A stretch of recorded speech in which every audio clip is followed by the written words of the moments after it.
آج آپ کو ایک کہانی سناتا ہوں۔ ایک میجیشین تھا، جادوگر تھا، اور اس کا دعویٰ تھا کہ اسے کسی بھی جیل میں، کسی قید خانے میں بند نہیں کیا جا سکتا۔ اس کو بیڑیوں سے باندھ دیتے، اس کو کسی جیل میں رکھتے اور وہ کسی نہ کسی طریقے سے بھاگ جایا کرتا تھا، نکل جاتا تھا۔ جب اس نے یہ چیلنج کیا تو بڑی دور افتادہ کسی جگہ پر ایک جیل میں اس کو بند کرنے کا فیصلہ کیا گیا اور کہا گیا یہاں سے بچ کے دکھا۔ گئے، جا کے اس کو اس جیل میں بند کر دیا۔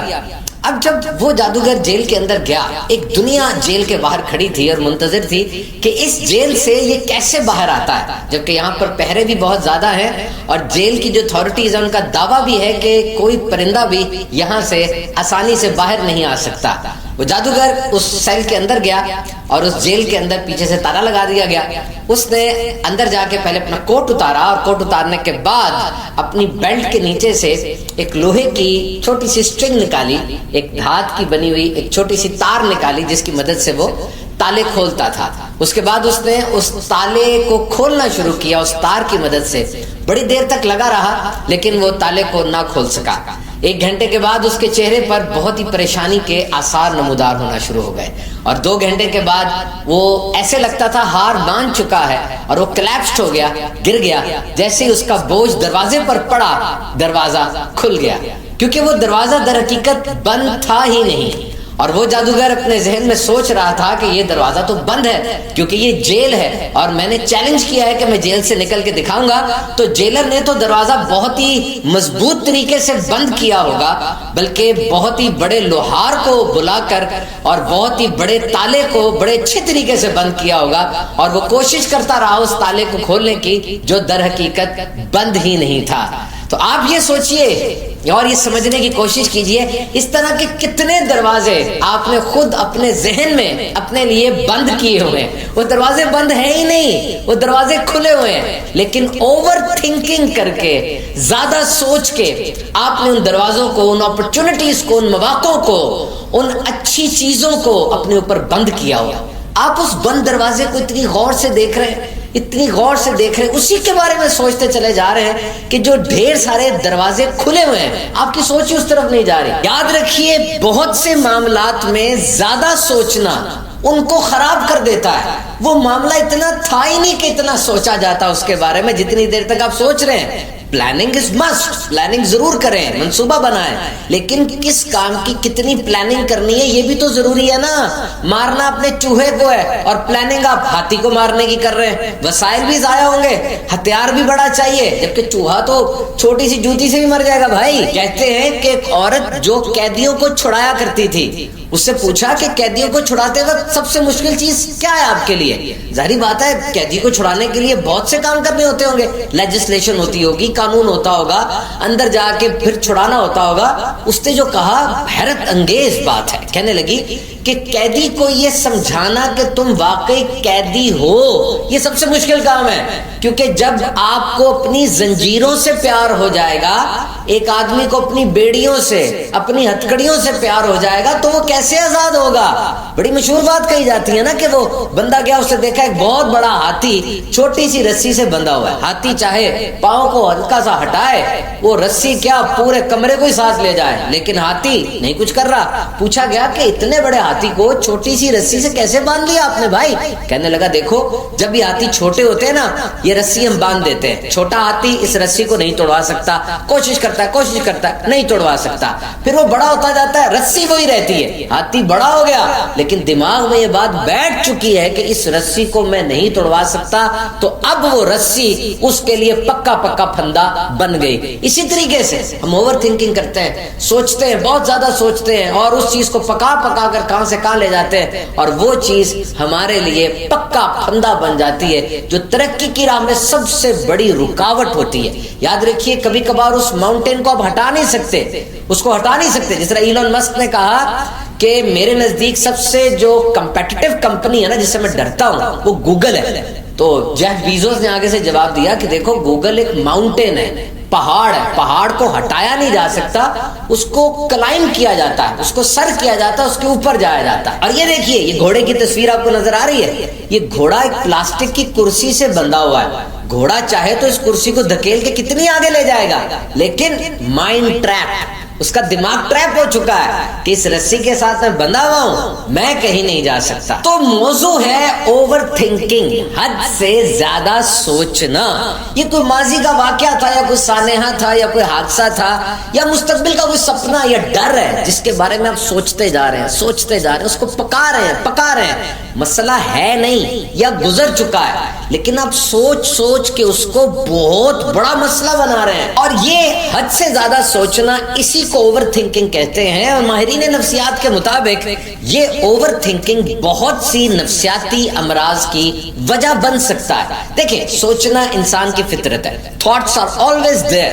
انسان کھا رہا ہے، پی رہا ہے، جا رہا ہے، سوچ رہا ہے، ہر وقت سوچ رہا ہے، لیکن کیا سوچنا ہے، کتنا سوچنا ہے، یہ ایک آرٹ ہے، یہ ایک ہنر ہے۔ اب آپ نے الماری کھولی ہوئی ہے جناب، اور کپڑے کون سے پہننے ہیں اسی بات پر آدھا گھنٹہ لگا دے، یہ تو غلط بات ہے نا۔ پلاننگ کتنی کرنی ہے، you have to go for it, you have to master this act. اگر آپ کو اپنی سوچوں کی طاقت کا اندازہ ہو جائے نا، آپ کبھی برا نہ سوچیں، اور اگر آپ کو اپنے الفاظ کی طاقت کا اندازہ ہو جائے نا، آپ برا نہ بولیں۔ Thoughts and words are super power. یہ دماغ کو کھلا چھوڑتے کیوں ہیں؟ یہ کھلا چھوڑنے والی چیز نہیں ہے۔ یہ دماغ کو اگر کھلا چھوڑا جائے نا، پنگ پونگ کی گیند دیکھی چھوٹی، ایسے مارتے ہیں، پورے کمرے میں گھومتی ہے، اس طرح یہ دماغ ہو جاتا ہے۔ 5-6 سال کے بچے کی طرح نا اچھلتا کودتا کہاں چلا جائے گا؟ اس کے اوپر سٹینڈ گارڈ بیٹھے، اس کے اوپر کیا چیز اندر جا رہی ہے، اس کو اجازت دیں، جتنا سوچنا ہے جتنا نہیں سوچنا۔ دیکھیں، کھلا چھوڑ دیں گے تو مثال اس کی زمین کی لیں، اگر آپ اس زمین کو کھلا چھوڑ دیں، وہاں جڑی بوٹیاں اگائیں گی، گند پھیل جائے گا۔ اگر اس زمین پہ گندم اگانی ہے نا، ویٹ فصل اگانی ہے، تو محنت کرنی پڑے گی، ہل چلانا پڑے گا، خیال رکھنا پڑے گا، کھاد ڈالنی پڑے گی، سورج کی روشنی پہنچنے کی نہیں، کوئی جانور اندر جا رہا ہے کہ نہیں، اور اب اس جگہ پر فصل اگے گی جس کا آپ کو ریٹرن ملے گا۔ Similar is with your brain. اگر آپ کو دماغ سے بھی صحیح ریٹرن لینا ہے تو دماغ کو کھلا نہ چھوڑے، بو آ جائے گی اس میں۔ بزرگان دین اللہ کی رحمت کے بارے میں سوچا کرتے تھے، اور شکر ادا کرنا اللہ کی رحمتوں کا، اس حوالے سے ان کا ذہن ہوتا تھا کہ کیا کیا، کیا کرنا چاہیے تھا، اور اب ہمیں کیا کرنا ہے، وہ یہ سوچتے، اور اسی طرح ان کی زندگی گزرتی۔ And over thinking specifically means that you are concentrating only on the problems not on the solution. Okay, when you are thinking unbridled، think 20% about the problem and 80% about the solution۔ آپ over thinking کب کر رہے ہیں؟ جب آپ سوچ رہے ہیں اور زیادہ سوچ رہے ہیں مسئلے کے اوپر، حل کی طرف نہیں آ رہے۔ دیکھیں، سوچنا تو ہے اور سوچنا چاہیے بھی، فیزیبلٹی بنتی ہے نا۔ آپ نے فلاں کاروبار کرنا ہے، کس چیز کا کاروبار کرنا ہے، آپ کی مہارت کس میں ہے، کتنی ایکوٹی آئے گی، کتنا کیپٹل آئے گا، کتنا سرمایہ آئے گا، آپ کا کمپیٹیٹر کون سا ہے، دکان کون سی لینی ہے، اس میں رنگ کون سا کرنا ہے، کون سا اکوپمنٹ رکھنا ہے، کس جگہ کیا چیز سجانی ہے، سیل مین کون ہوگا، سب کچھ سوچنا ہے۔ لیکن صرف مسئلے کو تو نہیں سوچنا نا، رک جائے اور اب مسئلے کے بعد حل کی طرف آئیں کہ چیزوں کو سولو کیسے کرنا ہے۔ اور ہاں، اوور تھنکنگ نہ کریں، استغفار کریں۔ زیادہ سوچنے سے مسائل بڑھتے ہیں، استغفار کرنے سے مسائل حل ہوتے ہیں۔ اور ایک اور جدید سائنسی تحقیقات کے مطابق روزہ رکھنے سے بھی اوور تھنکنگ کم ہوتی ہے، کیونکہ جب انسان روزہ رکھتا ہے نا، فزیکل اسپرچول چیکس آتے ہیں اس کے اوپر، ساری چیزیں کنٹرول میں آ جاتی ہیں، چاہے وہ جسمانی ہو چاہے روحانی ہو، سوچیں ہو، ایک ایک چیز پہ کنٹرول آ جاتا ہے، فوکس سیٹ ہو جاتا ہے۔ روزہ دار سارا دن یہی سوچ رہا ہے کہ میں نے کھانا نہیں کھانا، میں نے پانی نہیں پینا، کیوں؟ اللہ کی رضا کے لیے۔ تو سوچوں کا محور جب اللہ کی ذات ہو جائے گی تو اوور تھنکنگ نہیں ہوگی، بیلنسڈ تھنکنگ ہوگی۔ لیکن کبھی کبھار سوچیں واقعی حملہ کر دیتی ہیں،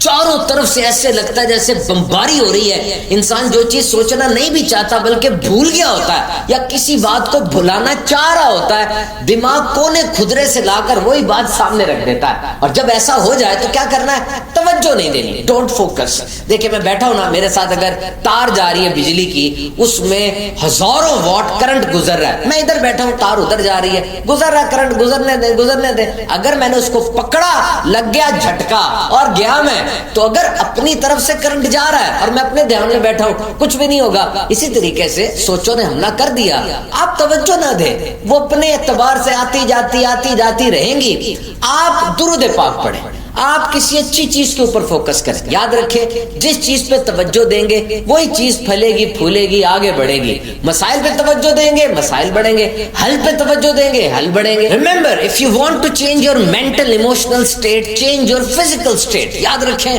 اگر آپ اپنی سوچوں کے رخ کو بدلنا چاہتے ہیں, اپنے دماغ کے اس لیول کو بدلنا چاہتے ہیں, تو اٹھیں فزیکل سٹیٹ کو بدلیں, کچھ کریں, اٹھیں ایکسرسائز کریں, جاگنگ کریں, اپنے والدین کے ساتھ بیٹھیں, بچوں کے ساتھ بات کریں.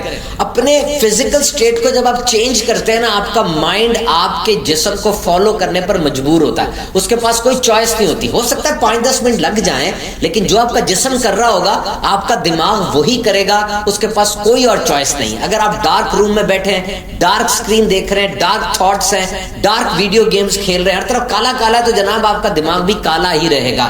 اٹھیے اجالا کیجئے اس میں. تو جناب اوور تھنکنگ سے بچنے کے لیے اپنا فوکس سیٹ کیجئے, توجہ پہ توجہ دیجئے. Don't multi task. میں اس کو ایک کام کر رہا ہوں, بول رہا ہوں, اور اسی کا رزلٹ مجھے مل رہا ہے. اگر میں بول بھی رہا ہوتا, موبائل پکڑا ہوتا, کھانا کھا رہا ہوتا, اخبار پکڑا ہوتا, تو ہر کام پہ میری 25% توجہ ہوتی, کیونکہ میں 4 کام کر رہا ہوتا, 25% ہی رزلٹ ملنا تھا. So try to focus on one task at one time. Never multitask. انسان کا ذہن ایسا بنا ہی نہیں ہے کہ ایک وقت میں 2 کام کر سکے. ایک وقت میں ایک کام کرے, بہترین انداز سے کرے. کوئی ساتھ ہے اس کا ساتھ دے, اس کو سنے, اس کو دیکھے. موبائل چھوڑ دے, اگر موبائل پر ہے اب موبائل پہ رہے, موبائل پہ جو کام کر رہے ہیں اس پہ پوری توجہ رکھے. اور روزانہ رات کو یہ ضرور سوچیں آج میں نے بہترین 3 کام کون سے کیے. یعنی آج کے دن جو کام میں نے کرنے تھے, کم از کم 3 بہترین اور اہم ترین کام کیے. نہیں کیے کیوں؟ سستی, پیسے کی کمی, وقت نہیں تھا, کیا وجہ تھی؟ اب اگلے دن وہی کام کرنے ہیں پہلے نا, لیکن اگلے دن کے 3 کام بھی ہوں گے. تو ان 6 کاموں کو میں نے 24 گھنٹے میں کس انداز سے کرنا ہے.